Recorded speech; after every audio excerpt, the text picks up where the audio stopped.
presented by Govind Kumar ji के films. कमलिया के शादी में जोई बहिले शादी में जोई बहिले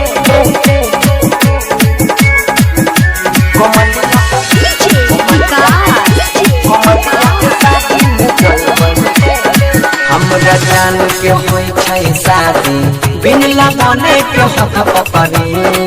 लड़का वाला दहेज न गाड़ी नहीं पैसा पलंग बकरी हरे पी के दारू सी कर कावा खूब डीजे बजही बही रे हरे पी के दारू सी कर कावा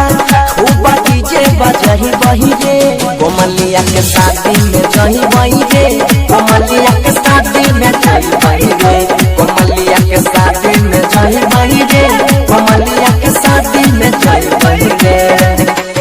शादी में जही बही रे शादी में जही बही रे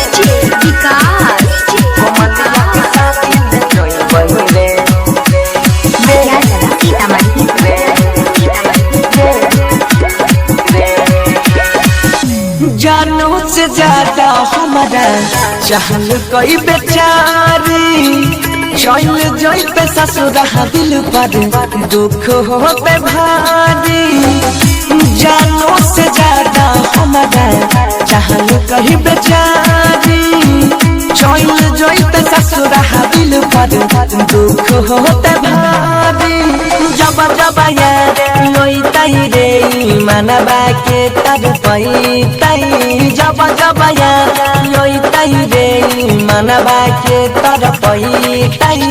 होता जखन बढ़माना यखरी नजर में नहीं बही रे अरे होता जखन बढ़माना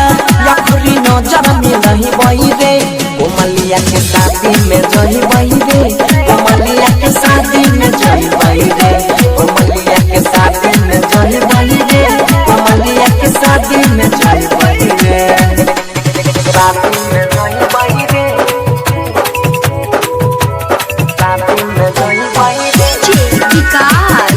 कमलिया के शादी में जही बही रे सीतामढ़ी कमलिया के शादी में जही बही रे गीत खेलैली है गाँव में नुका बचोरी बचपन के रिश्ता लेते पल भर में तोरी